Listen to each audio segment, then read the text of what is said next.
As the sky dimmed and shadows stretched across the quiet street, Jack Harper steered his car slowly into the driveway, the gravel crunching softly beneath his tires.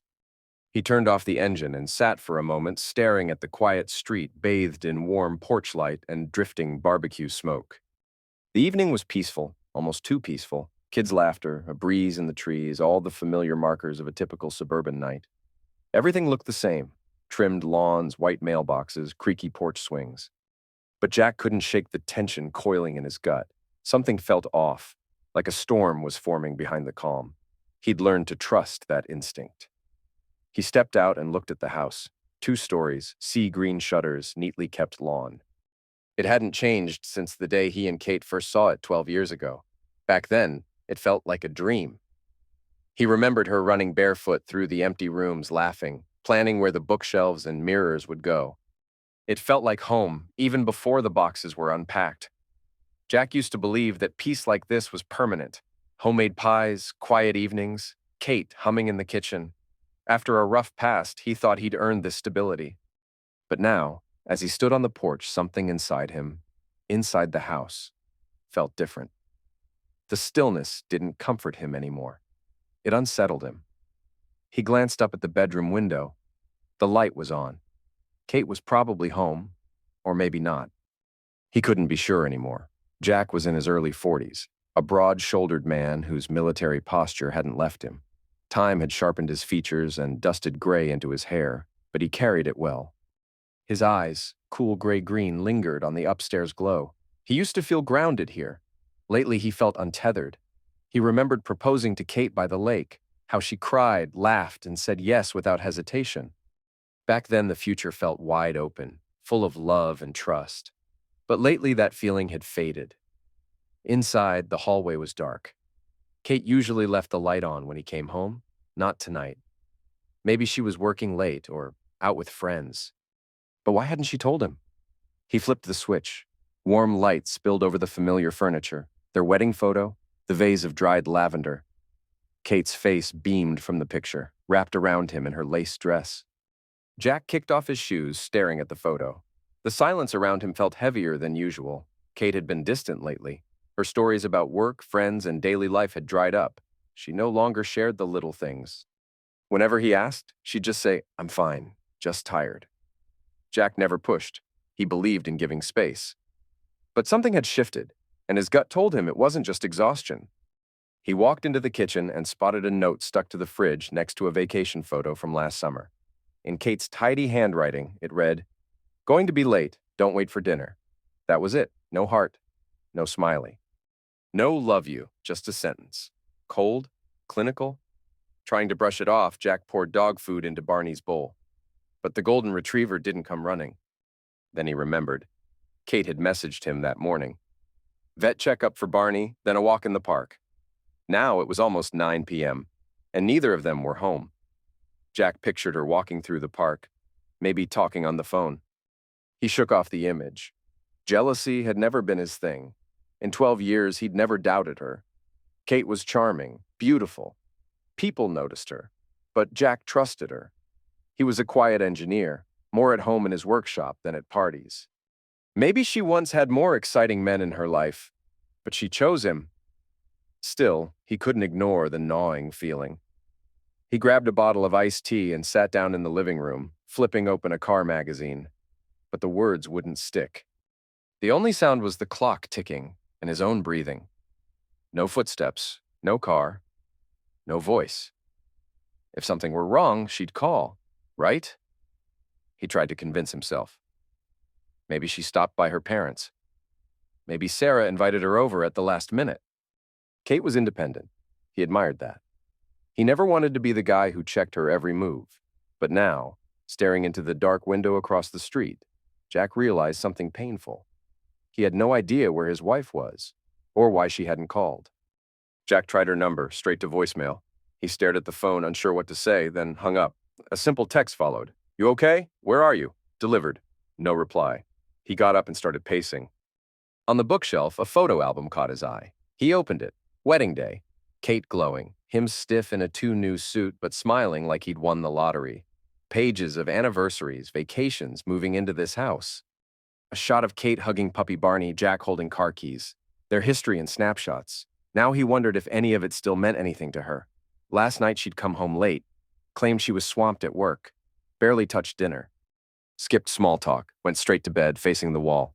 Jack lay awake, trying to convince himself she was just tired. He'd suggested a trip, a break. Now's not the time, she'd said. I've got a project. I can't drop everything. But lately, things weren't adding up. A new perfume she wore every day. Shopping bags with clothes he hadn't seen. Her phone, once left on the table unlocked, now glued to her hand, even in the bathroom. One night he woke to find her scrolling under the covers. Just reading the news, she said. He nodded, but something inside him cracked. Then, a knock. Jack froze. Another knock, soft but certain. He stepped to the door and peeked through the peephole. It was Kate. The porch light lit her face, tired but still striking with that calm, unreadable expression he'd always found both beautiful and infuriating. She wore a wrinkled coat, wind-blown scarf, and ankle boots, light for the weather. Her hair was loose, messy, and behind her, Barney wagged his tail. Jack opened the door. Kate, you have a key. She blinked, then laughed awkwardly. Right. I forgot. She walked in. Her scent hit him, a mix of her usual perfume and another cologne, male, unfamiliar. She petted the dog without meeting Jack's eyes. How was the vet, buddy? She murmured to Barney. Jack hovered nearby, trying to convince himself he was imagining things. I called, he said. Texted. Got worried. Phone died, she replied quickly. We took a long walk, ran into Sarah, got talking.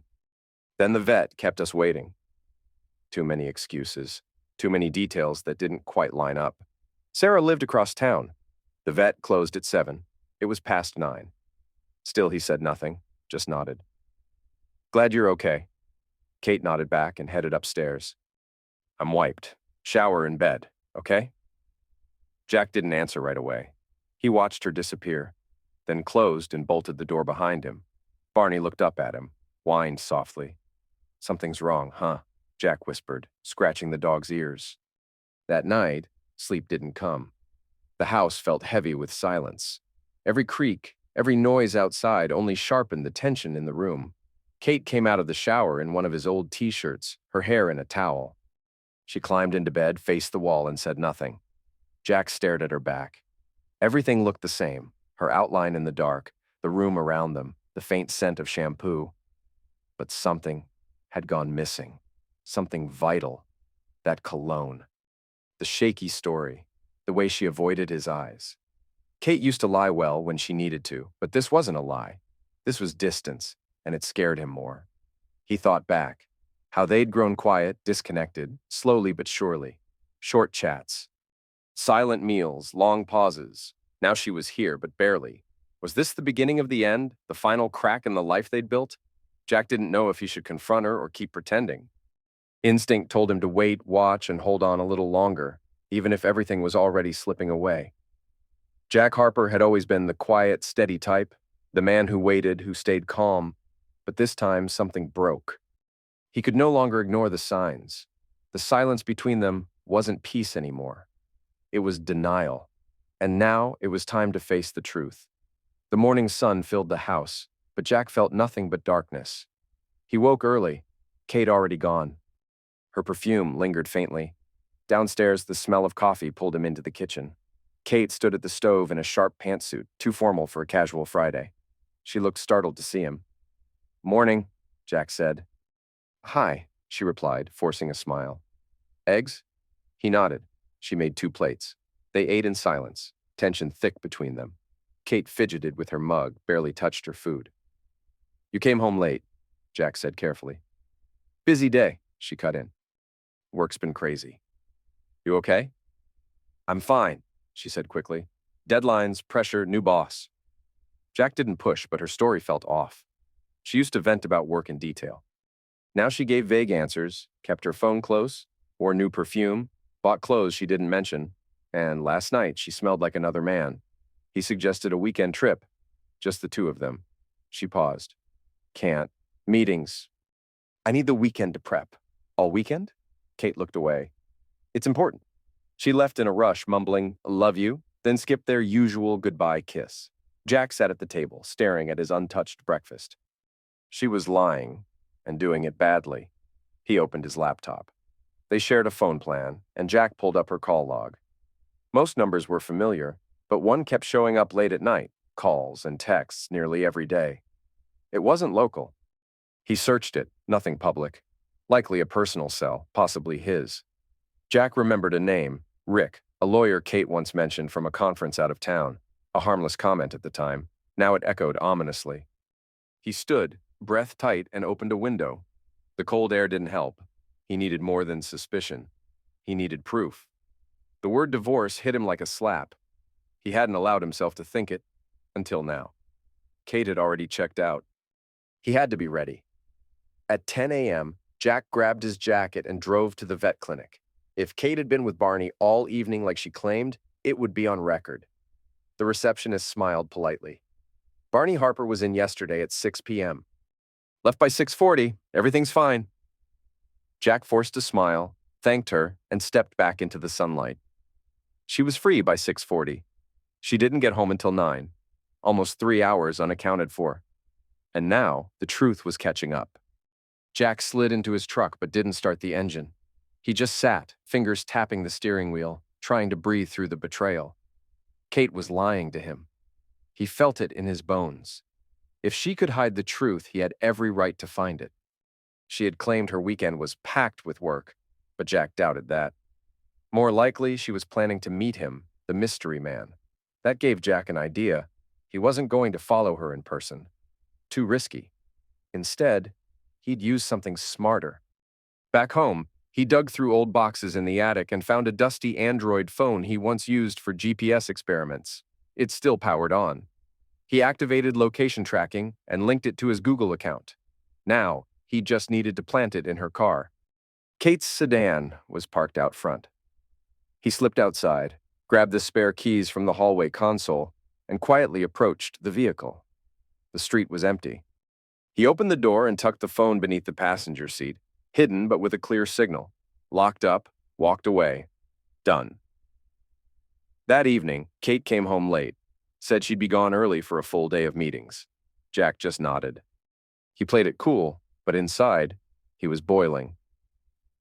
Saturday morning, she left at 8. Once her car turned the corner, Jack opened the tracking app. The dot moved, but not toward her office.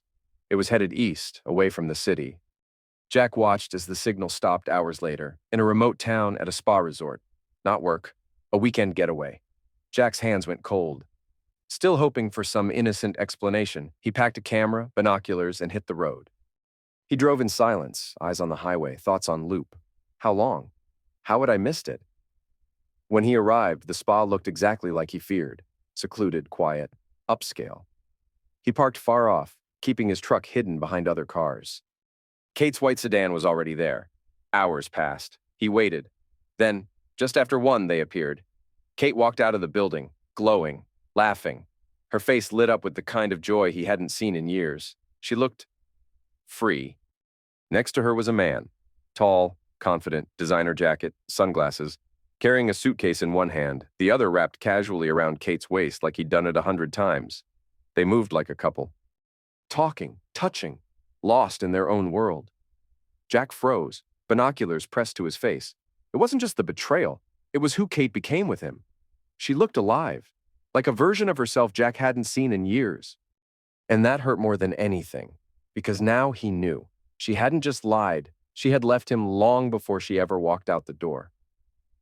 Jack lowered the binoculars. Kate was laughing, glowing even, the way she used to when she loved him. But that look in her eyes wasn't his anymore. It belonged to someone else. He sat motionless, staring at the hotel where his marriage had just quietly ended. No outburst, no screaming, just the quiet sting of finality. He forced himself into motion. Pulled out the camera. Click, click. Dozens of shots. Kate smiling, brushing her hair behind her ear, kissing the man on the cheek. Holding his hand like it belonged there. Jack captured it all. When they drove off in the man's SUV, probably Rick, Jack stayed hidden. His chest ached, but his head was clear. The pictures were proof. She wasn't just straying, she was gone, emotionally and physically, and she thought he'd never find out. He crouched behind a hedge, staring at the camera screen, each photo twisting the knife deeper. Still, He didn't let rage take over. He had to stay smart. He waited for hours, watched them return, towels slung over their shoulders after the lake. Then they went to dinner, and Jack followed from a distance. From across the street, he zoomed in through the restaurant's front window. More photos, her hand in his, faces lit by candlelight. That familiar smile, the one Jack hadn't seen in years. He didn't confront them. He didn't burst in. He took pictures. Because emotion wouldn't win this. Facts would. By midnight, they returned to the hotel. Jack had everything he needed. He drove home through the dead hours of the night, fighting sleep and waves of nausea. He reached the house just before dawn. It was dark. Kate wouldn't be back until Sunday night. He didn't sleep. Just sat in the living room, haunted by the images he couldn't unsee. No shouting, no breakdown, just clarity. Jack had always been level-headed. Now that quiet resolve turned into a plan. By Monday morning, he was ready to act. He recalled a colleague, Mike, who once mentioned a lawyer that helped him through a nasty divorce. Jack called under the pretense of discussing work, then casually asked for the lawyer's name. Mike didn't ask questions, just gave him the number, Raymond Scott. Jack could barely focus through the morning. At lunch, he left the office and drove downtown. Scott's law office was in a weathered brick building near the courthouse. Jack hesitated before going in. It felt like crossing a point of no return, but then reminded himself the point had already passed. Inside, he was greeted by a calm, professional receptionist and then ushered into a modest office. Raymond Scott was a sharp-eyed man in his 50s with a firm handshake and no time for small talk. "Mike Jenkins sent me," Jack said, voice low. "I need help." Scott nodded. "How bad is it?" Jack took out his phone and camera, showing him the photos. As the lawyer quietly studied them, Jack stared at his own hands, trying not to think about what was in those images. Finally, Scott leaned back. "This is strong. It clearly shows an extramarital relationship." "I think she's planning something. She might even file first," Jack said. "Her lover's a lawyer, she told me that." Scott didn't flinch. "If he's directly involved, that's a conflict. But it doesn't mean he won't help her behind the scenes. We'll stay ahead of it." Jack nodded, grateful, but still numb. "I want to be ready," he said. Scott motioned to the folder in Jack's hand. "Let's start with what you brought. Property, finances, anything we can use." Jack slid the documents across the desk. It was time to protect what was his. Jack placed a folder on the lawyer's desk. Bank statements, property estimates, retirement accounts, investments. Most of the mortgage is paid off. We have a joint portfolio and I pulled some screenshots. She's got her own savings too, but I don't know the full picture. "Impressive," said Raymond Scott, flipping through the documents. "You're well organized." "I'm an engineer," Jack said with a forced smile. "Numbers make more sense than this." The lawyer nodded. "Now listen carefully. Don't confront her. Don't mention cheating. Keep calm and act normal. If she feels safe, she might slip up." Jack agreed. "I've been playing it cool." "Good. Keep collecting evidence. Photos, records, anything that proves infidelity. Do you have text messages?" "Just call and SMS logs, no actual messages." "That's fine. Courts can request content if needed, though it's tricky, but the photos you have, they're solid. That might be enough." "Would hiring a private investigator help?" "Possibly, but what you have may already be sufficient," Scott said. Texas considers fault in divorce. Infidelity can impact how property is divided, especially if marital assets were spent on the affair. Jack recalled the hotel and restaurant. "I'll check our credit card statements." "She might have used the joint account." "If so, that's a major advantage. Any prenup?" "No. We were broke when we got married." "Then everything acquired during marriage is on the table. But if we prove she cheated and used joint funds to do it, you may walk away with most of it, including the house. Also, she could lose her claim to alimony." "I paid most of the mortgage from my paycheck," Jack added. "Even better. But be prepared. If she's serious about leaving, she may try to hit back hard. Accusations, financial traps. If it gets ugly, don't react. Stay above reproach." Jack went pale. "She wouldn't accuse me of something like mistreatment, would she?" "You'd be surprised," Scott warned. "Just behave impeccably. No snooping, no illegal access to her accounts. What you've done so far, photos in public, your own account info, is all legal." "Keep it that way." Jack nodded, processing the warning. "Got it. One more thing. Scott said as he stood. Make an inventory of valuables, jewelry, cars, antiques, and keep an eye out. If she starts moving things out or transferring money, document everything. She's always been secretive with money, Jack admitted. She once opened a savings account just for herself. I'll see what I can find without tipping her off.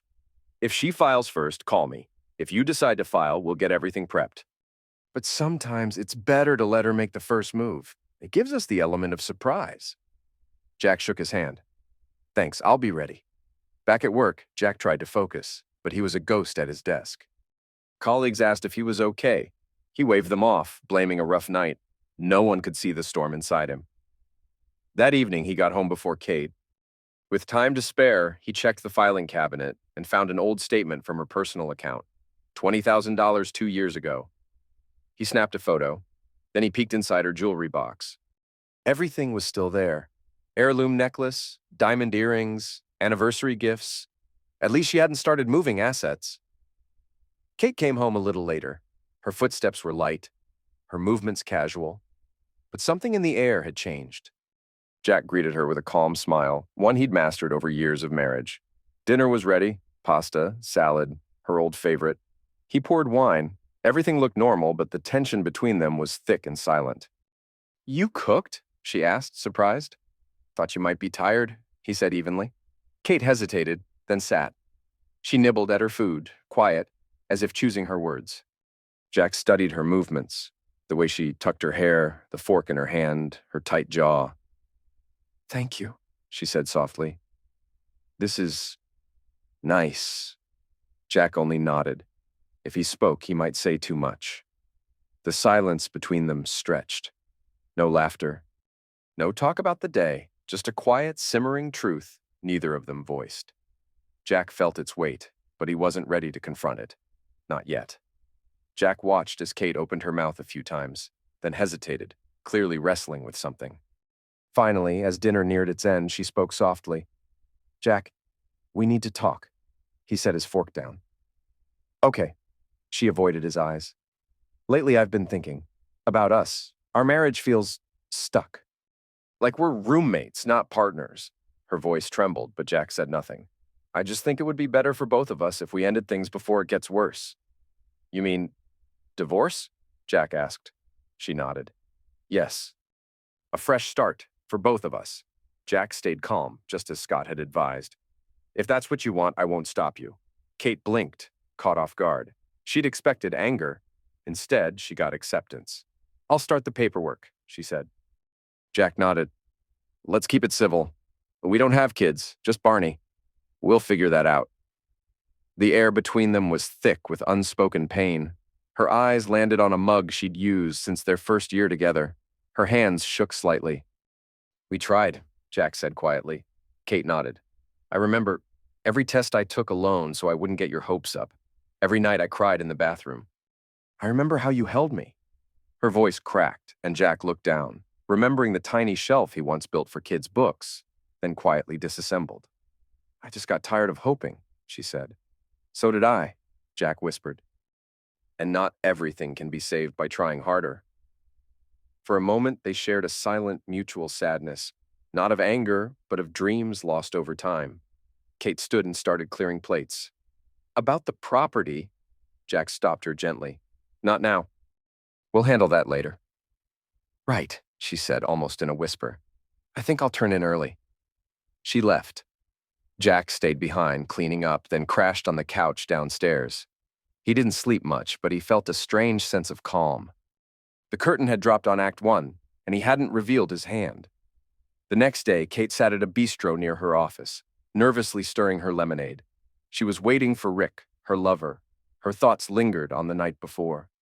Jack hadn't argued, hadn't asked questions, hadn't even mentioned another man. His reaction left her uneasy. She would have preferred outrage, anything to justify her decision. His calm made her doubt herself. Hey, beautiful, Rick said, sliding into the seat across from her.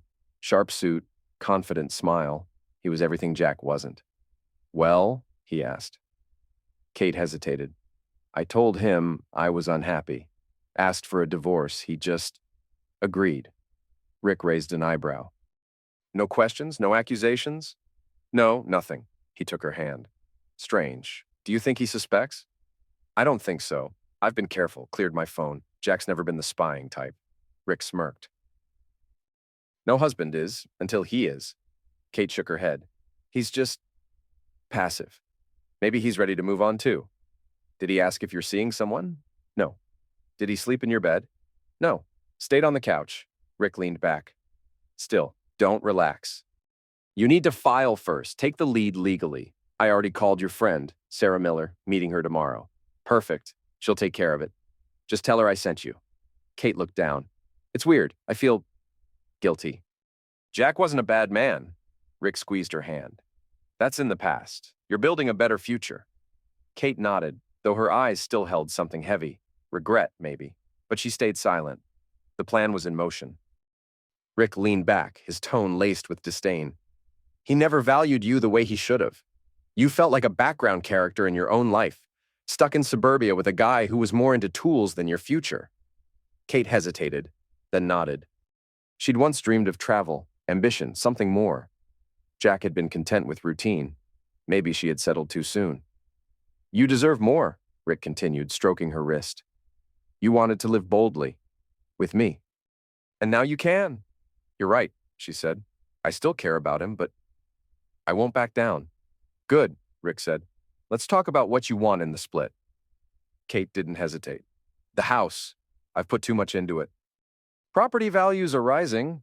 It's worth holding on to. Rick nodded. What else? There's around $50,000 in joint savings. Technically, it should be split, but I think I deserve more. I carried a lot of the load while he built his career. My time matters too. Absolutely, Rick said. We'll push for a larger share. What about spousal support? I hadn't thought about it, Kate said. But it would help, especially if I don't get the house. If your income's lower, it's an option, Rick said. Unless Jack finds out about us, then alimony's off the table. He won't, Kate said quickly. I've wiped everything. We're not connected online. I've been careful. Good.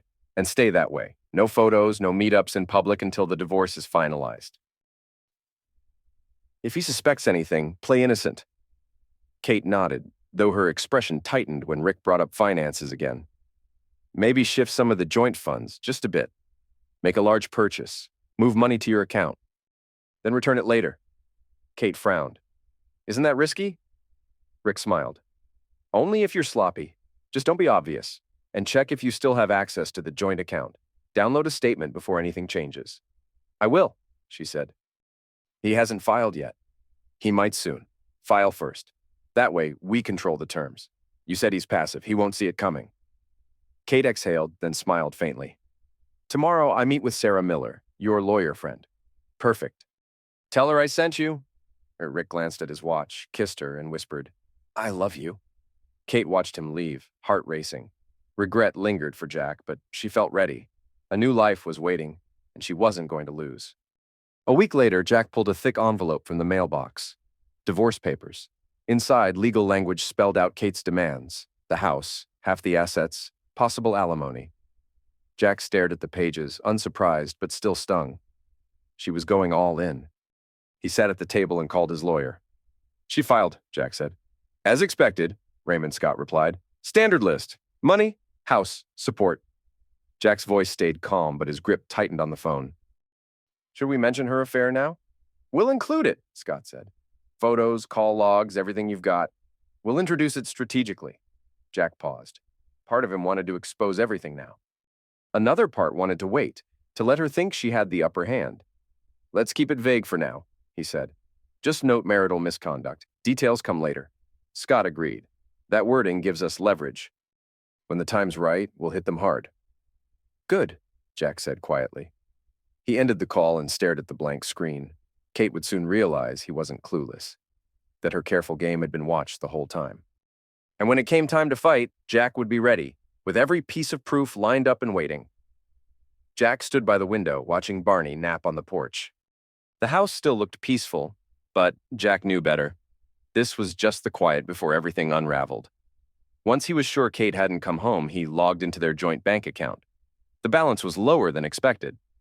A $15,000 transfer had been made to Kate's personal account, disguised as a payment. He took a screenshot and shut the laptop, jaw tight. She was already moving money, trying to reduce the shared assets. Another calculated move. But Jack wasn't the fool she thought. Scott would make sure that money was accounted for in court. That night, when Kate got home, their conversation was brief. She suggested mediation, her lawyer's idea. Jack agreed, knowing it wouldn't go far but wanting to appear cooperative. They were now sleeping in separate rooms, coexisting under the same roof like strangers. Even Barney, confused by the tension, bounced between them. Jack suspected he'd end up keeping the dog. Kate's future likely didn't have room for old attachments. On the day of mediation, they arrived separately. The mediator, a calm older woman, welcomed them into a lavender-scented room. Kate brought her lawyer. Jack came alone, per Scott's advice. Kate spoke first. She wanted the house, half the savings, and short-term spousal support. She framed it as a fair start to her new chapter. Jack kept his tone steady. We bought the house together, but I paid most of the mortgage. I'm fine selling it and splitting the proceeds. Or she can buy out my half. Kate's jaw tightened, but she let him finish. As for savings, split them evenly. And alimony? We're both employed. No kids. I don't see the need. Kate jumped in. I supported him while he built his career. I worked part-time, managed the home. We're the same age, Jack replied coolly. And you've been full-time for 5 years. Making good money, Kate's lawyer whispered in her ear. The mediator offered a compromise. Kate keeps the house, but drops the alimony request. Jack nodded. As long as I get compensated for my share, that's fine. Kate scoffed. So you want to take the house and bleed me dry? I want what's fair. Their eyes locked. For the first time in a while, Jack saw something uncertain in her expression. He always had control over the finances, she muttered to the mediator. Now he wants me out. The mediator suggested a pause. Kate's lawyer agreed. They'd reconvene later. Outside, as the lawyer stepped away, Kate turned to Jack. I didn't expect this from you. What? Standing up for myself? You used to go along with everything.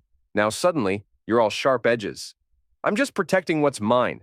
You wanted a civilized split. I'm offering one. You know I don't have the money to buy you out, she snapped. So you're forcing me to sell. If that's the case, yes, Kate glared. I thought you were better than this. I see I was wrong. She walked off, calling over her shoulder. See you in court. Jack watched her walk away, her final words hanging in the air like a warning. If that was how she wanted it, then he knew what to expect. A courtroom battle. But fear no longer lived in him. Over the past few weeks, something had changed. The image of the quiet, passive husband had peeled away like old paint. What remained was someone sharper, steadier, a Jack who wouldn't roll over. When the trial day came, he stood in front of the mirror for a moment. His dark gray suit, worn only for weddings and job interviews, now hung a little looser. He'd lost weight. Stress had stolen his appetite. But his reflection was composed. The softness in his expression was gone, replaced by someone leaner, older, more resolved. Shadows under his eyes told their own story. Still, his stare was focused. Running a hand through his cropped hair, he exhaled. Barney brushed against his leg, sensing the tension. Wish me luck, buddy, Jack murmured, giving him a gentle pat. The dog lowered his head as if he understood. The courtroom smelled like aged wood and paperwork. Jack took a seat beside his attorney, Raymond Scott, who gave a small nod without looking up from his files. Organized, prepared, and unreadable behind wire-rimmed glasses. Moments later, Kate entered, her lawyer in tow. She was polished in an expensive green suit, hair immaculate, posture rigid.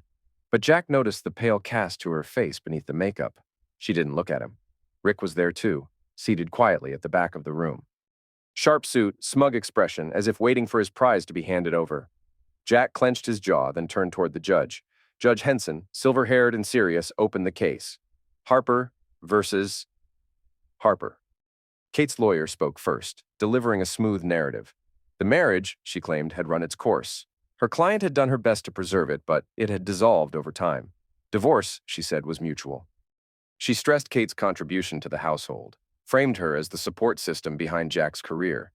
No direct blame, but a clear undertone that Jack hadn't met his wife's emotional needs. Jack sat quietly, expression neutral. Just once, he looked over at Kate, but she wouldn't meet his gaze.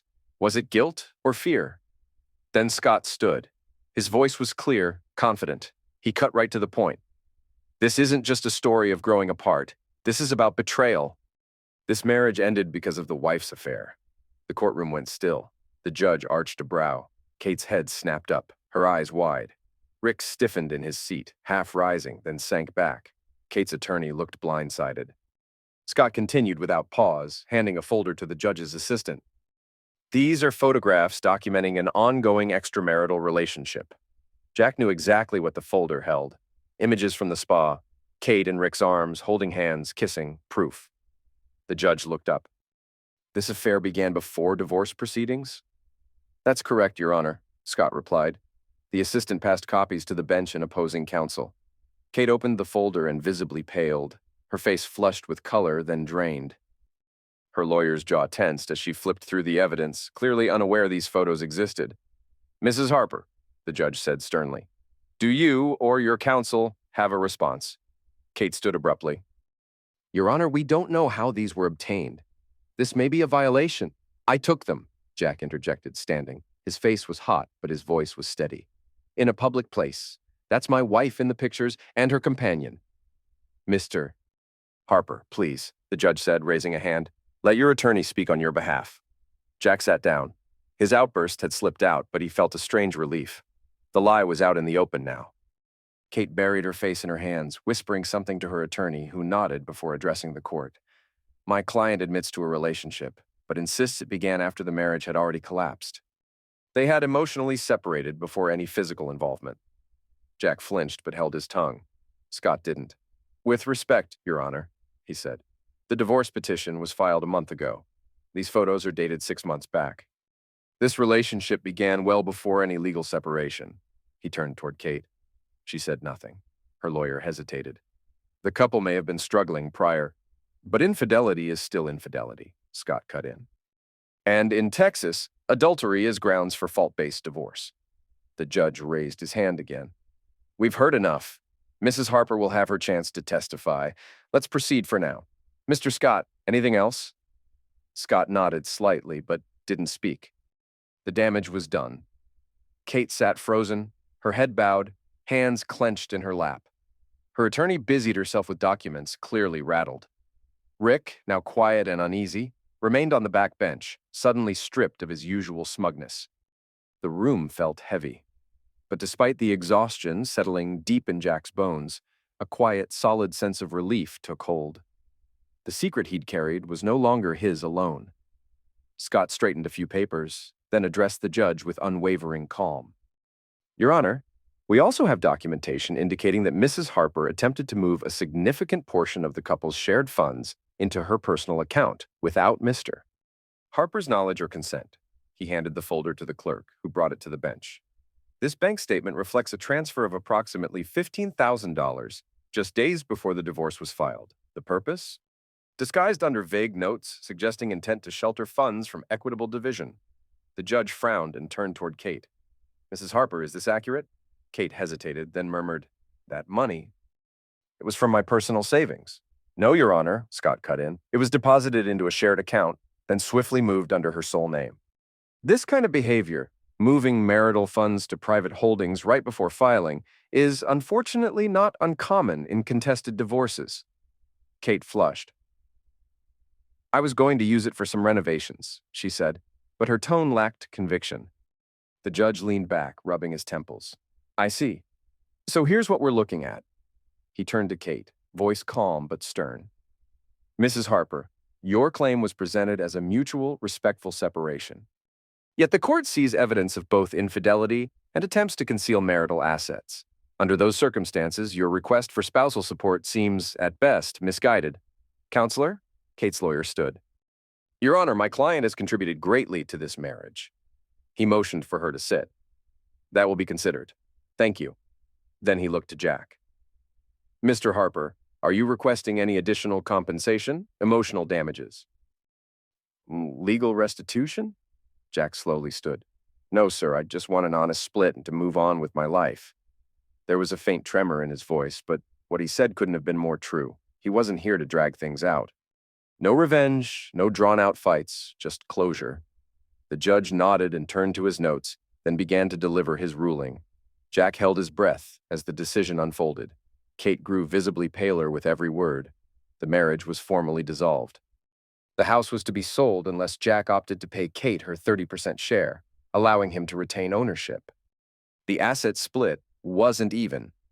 Based on Jack's larger financial contribution and the court's acknowledgement of Kate's misconduct, the division would favor him, 70% to Jack, 30% to Kate.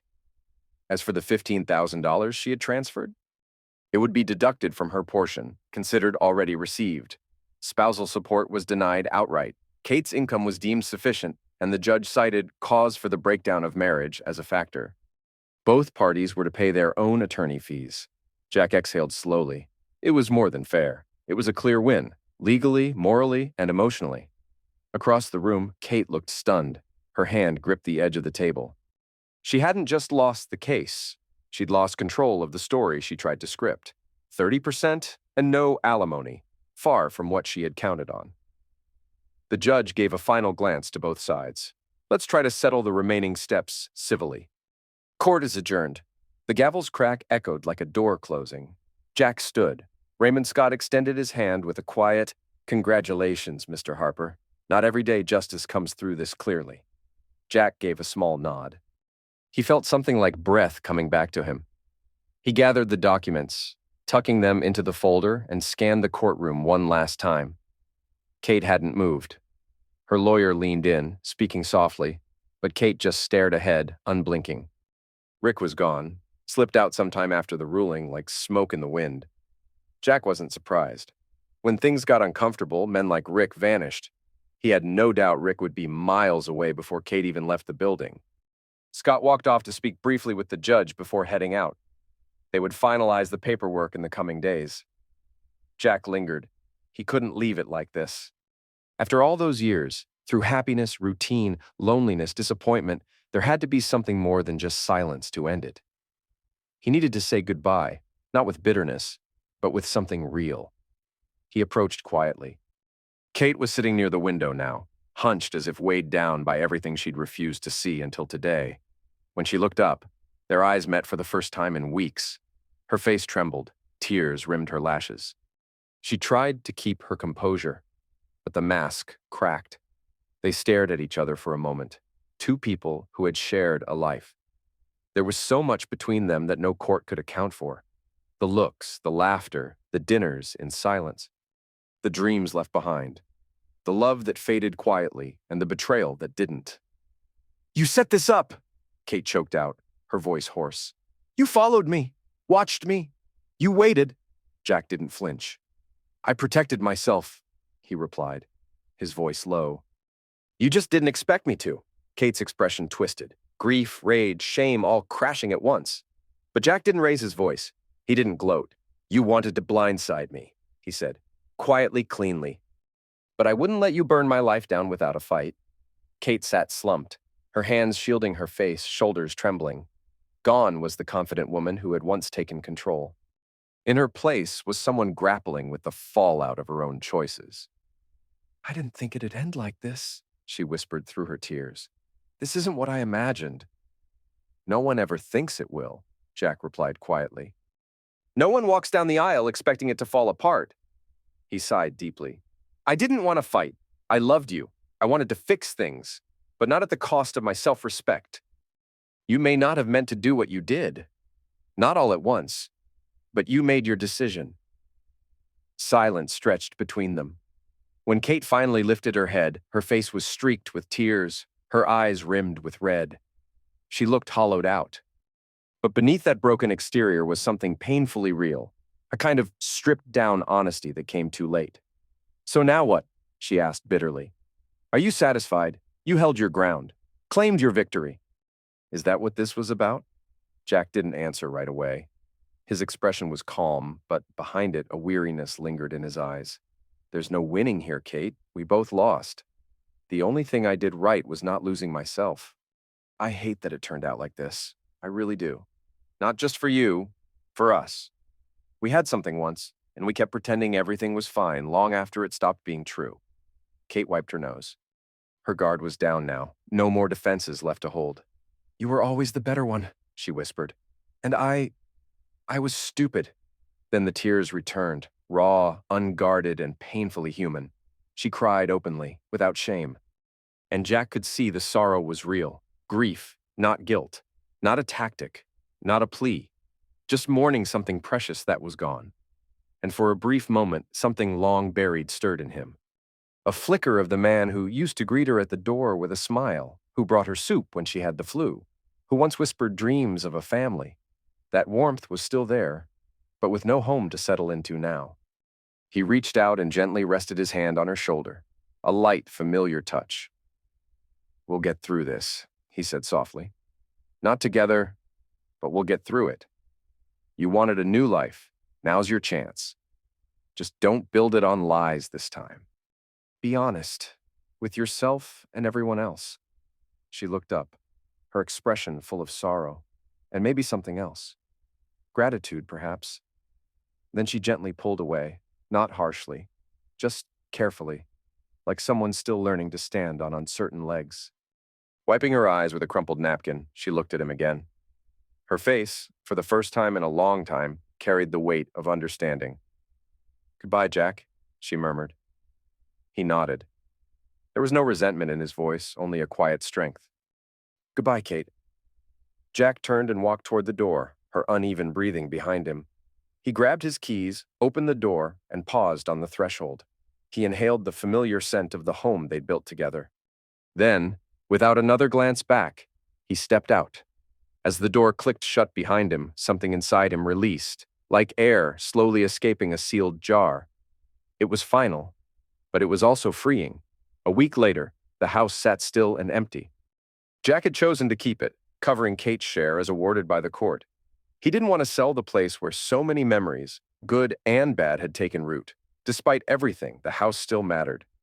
Kate had moved out swiftly, taking only her essentials: clothes, personal keepsakes, a few framed photos. She left behind most of the furniture and houseware, perhaps too emotionally weighed down to take more. Their shared history seemed just as heavy for her as it did for him. Now the rooms felt both familiar and foreign. Their old bedroom upstairs was empty, the bed stripped bare. Jack continued sleeping downstairs in the guest room. He wasn't ready to face the emptiness of that space just yet. One warm evening, Jack sat out on the porch, a cold beer in hand. Barney lay beside him, head resting in Jack's lap. The summer breeze carried the scent of cut grass. A neighbor across the street pushed a mower, and for a moment Jack could have been living in a simpler time. He gazed at the horizon where the sunset had spilled golden pink across the sky. His life had turned inside out. Just a few months earlier, he was a regular guy. A husband, a homeowner, a man with routines. Now? Divorced. The word still felt foreign, like a label that didn't quite fit. Barney shifted slightly, letting out a low sigh. Jack smiled faintly and scratched behind his ears. "We made it, huh?" he said. The dog glanced up, eyes full of trust. The feeling that filled Jack's chest was tangled, a mix of relief and aching loss. No more pretending, no more dodging the truth. The storm had passed, but in the calm after there was wreckage. He had lost the woman he once adored. The trust that glued their life together was gone, and even though he'd done nothing wrong, the aftermath still stung. He placed the bottle beside him and rubbed his face with both hands. During the whole ordeal, he'd been too focused, too restrained. Now that it was over, the emotion crept in. He closed his eyes. Memories began surfacing. Kate running barefoot in her wedding dress on the beach during their honeymoon, choosing Barney together from a litter, laughing over champagne in their tiny kitchen after she got her first paycheck. The tears came quietly. No sobs, no drama, just a steady stream. Jack sat there, eyes wet, petting Barney, watching the sun dissolve into the distance. He cried for the betrayal, for the lost time, for the love that couldn't survive, and for the uncertainty of what lay ahead. Barney whined softly and licked his hand. "It's okay, boy," Jack whispered, voice cracking. "I just needed to let it out." As the last tears fell, so too did the final traces of bitterness. What was left was emptiness, but not despair. It was more like an open space waiting to be filled. When the sun finally dipped below the rooftops, Jack stood. A new idea had formed, quiet but sure. Tomorrow, he'd repaint the living room, rearrange the furniture, nothing drastic, just something to mark a new chapter, and maybe take a short trip, just him and Barney. Maybe to that lakeside cabin they'd once visited long ago when things were still good. Everything had shifted, and Jack Harper wasn't about to fade away. If he, a quiet and unassuming engineer, had managed to endure betrayal and dishonesty, then solitude wouldn't break him either. The gate clanged shut behind him. Jack glanced back and saw Mrs. Randolph, his elderly neighbor, waving warmly from her porch. "Evening, Jack. How are you holding up? My husband and I baked a pie. Want me to bring you a slice?" For the first time in what felt like forever, Jack gave a real smile. "Thank you, Mrs. Randolph. That's very thoughtful. I'll stop by later." "Come on, dear. Don't be shy," she added with a wink, clearly pleased to see his smile again. Naturally, the neighborhood already knew what had happened. Suburban gossip spread fast. But Jack hadn't felt judged, only supported. Back on his porch, he let his eyes drift across the dimming street. Ordinary people in ordinary homes carrying their own joys and burdens. He was one of them now. No better, no worse. Just someone who had been through the fire and stayed standing. "Let's go, Barney," he murmured to his retriever. "There's work to do." He tapped his leg and Barney sprang up, tail wagging. Jack glanced up at the sky where the first stars had begun to twinkle. Something stirred inside him. Quiet, tentative hope. He didn't pretend the future would be easy. There would be lonely nights, difficult memories. But something solid had awakened in him, and it wasn't going away. Maybe, just maybe, after the storms, happiness would return, earned and real. He stepped through the doorway, and the soft glow of the hallway greeted a different Jack Harper, the one who'd walked through betrayal and come out whole. Almost a year passed. Jack eased into his new chapter, not lonely, just living alone. His days followed a peaceful rhythm: work, time in his garage, long walks with Barney, quiet evenings with a book. He renovated the bedroom, painted the living room, built a new porch. It was a fresh start, clean in his own. Holidays still stung sometimes. Certain memories surfaced unexpectedly, but they no longer cut deep. They simply lingered with a gentle sadness. The past had its place, but no longer weighed him down. Then Lily appeared. They met at the library. Barney had tugged toward the door, whining. Out walked a woman with reddish hair, crow's feet from smiling, and an arm full of books. She scratched Barney's ears and smiled at Jack, and that was the beginning. No awkwardness, no effort, just easy. She taught literature at the nearby college and had recently moved to town. She didn't pretend or try too hard. Jack noticed that immediately. She was grounded. And in that calm, something warm flickered. Coffee dates turned into long walks. Walks into dinners. She laughed at his bad jokes, baked old family recipes, and once shared a rainy truck bed picnic when plans fell through. She never poked at his past, but listened when he was ready. Jack didn't expect to fall in love again. But one morning, as Lily tied her scarf before a trip to the farmer's market, he realized he feared losing her. That meant only one thing. 15 months after the divorce, Jack stood on the shore of the same lake where he'd once proposed to Kate. In his hand, a simple white gold ring with a small stone. Lily didn't like flashy things. Barney, older now but still sprightly, lay nearby. In Jack's other hand was a thermos of coffee. He waited as Lily stepped out of the car. They'd planned a casual morning picnic, just like that first one. No, life wasn't what it had been, but Jack was ready to begin again. Lily approached, adjusting her scarf against the breeze. "Why'd we come out here?" He handed her a coffee and said quietly, "Because it was here I once thought I deserved happiness, and now I know I was right, just had the timing wrong." She gave him a curious look. Jack knelt down, opened a small velvet box, and held it out. "Lily, you've been the best part of my life since the worst part ended. I'm not asking you to fix me. You already have. I just want to be beside you, always. Will you marry me?" Leaves rustled in the wind, and Barney gave a soft bark as if encouraging them. Lily's hands flew to her mouth, her eyes sparkling. "Yes, Jack. Of course, yes." And for the first time in what felt like forever, Jack Harper didn't just feel alive. He felt completely, deeply happy.